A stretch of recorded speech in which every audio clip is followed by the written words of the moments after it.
نواز شریف کے لیے قانون کا اور جو ہے اطلاق کیا جاتا ہے، اور محترم عمران خان صاحب کے لیے قانون اور طریقے سے اس کو جو ہے نافذ کیا جاتا ہے۔ بہرکیف انہوں نے پرسوں کی اس بات پہ رکھی ہے کہ یہ چونکہ ایک نئی شک ہے، اس کو ذرا دیکھ لیجئے گا اور ہماری اس میں معاونت کیجئے گا، وگرنہ ظاہر ہے کہ ہم اپنے اس فیصلے کے پابند ہیں جو ہم نے کالعدم قرار دیا تھا اینٹی ٹیررزم کورٹ کے حکم کو بھی، اور ایڈیشنل سیشن جج اسلام آباد کے حکم کو بھی، اور جو ہم نے ضمانتیں بحال کر دی تھی محترم عمران خان صاحب کی 6 مقدمات میں، تو یہ 2 مقدمات جو نیب کے ہیں، وگرنہ ان سے بھی وہی مساوی برتاؤ کیا جائے گا، یہی قانون اور آئین کی منتہا ہے۔ تو اس کو مزید وہ دیکھنے کے لیے پرسوں کی تاریخ جو ہے محترم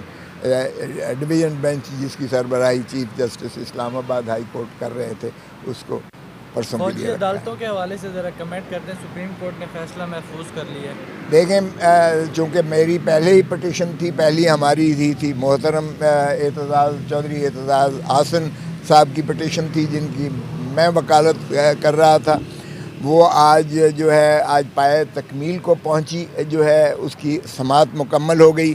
اس میں اٹارنی جنرل سے جو انہوں نے سوالات کیے، انہوں نے جو ہے 2015 کا جو فیصلہ تھا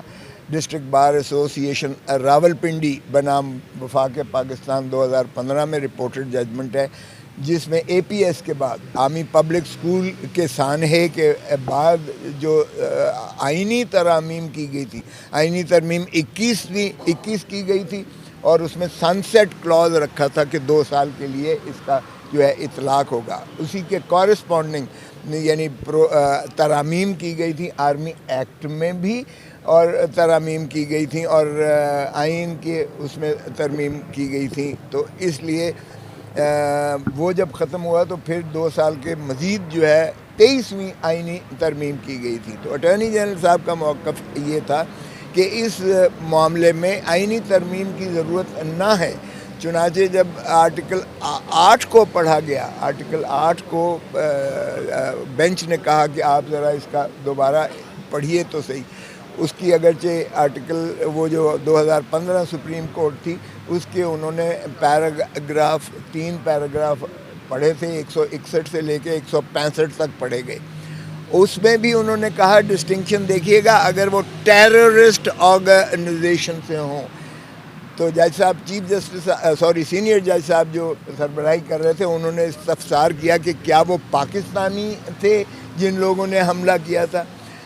تو اٹارنی جنرل، وہ تو سب کو پتہ ہے کہ وہ ہمسایہ ملک افغانستان سے آئے ہوئے تھے، دہشت گرد جنہوں نے کچھ مارے بھی گئے اور کچھ جو ہے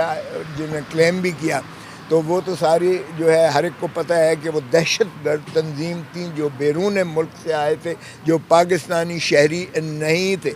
پھر دوسری بات یہ تھی کہ وہ مذہبی جو ہے اس بنیاد پر ایک تنظیم سے منسلک تھے،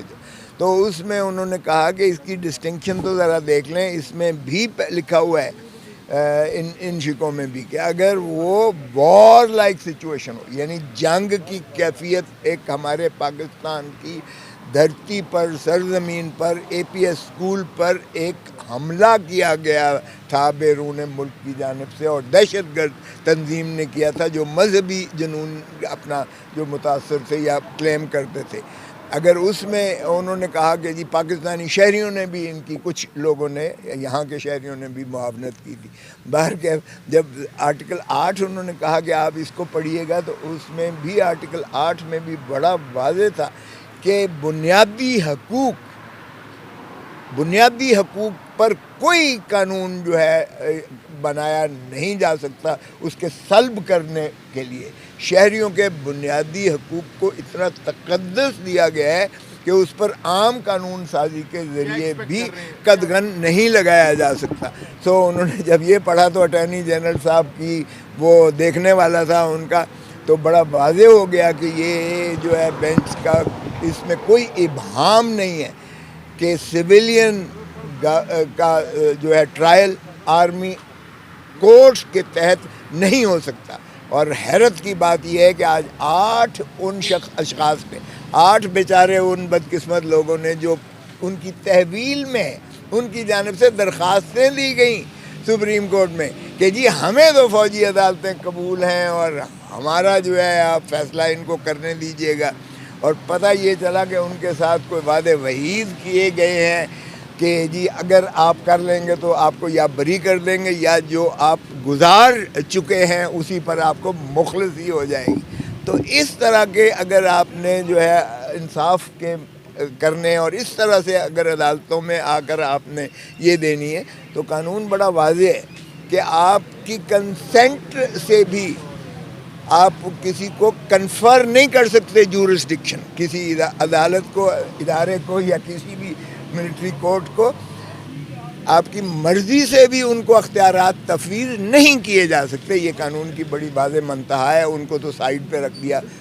چیف جسٹس اپنا بینچ نے۔ تو اس لیے مجھے کبھی امید ہے انشاءاللہ کہ یہ جو ہے ہماری پٹیشن ان کی پذیرائی ہوگی، کامیاب ہوں گی، ایکسیپٹ ہوں گی، الاؤ ہوں گی، اور یہ جو ملٹری کورٹس نے جو گرفتار کر رکھے ہیں ان کو بھی مخلصی مل جائے گی، وہ عام عدالتوں میں جائیں گے۔ مخلصی کا مطلب یہ نہیں ہے کہ وہ بری متصور ہوں گے، مخلصی کا مطلب یہ ہے کہ سویلینز کا ٹرائل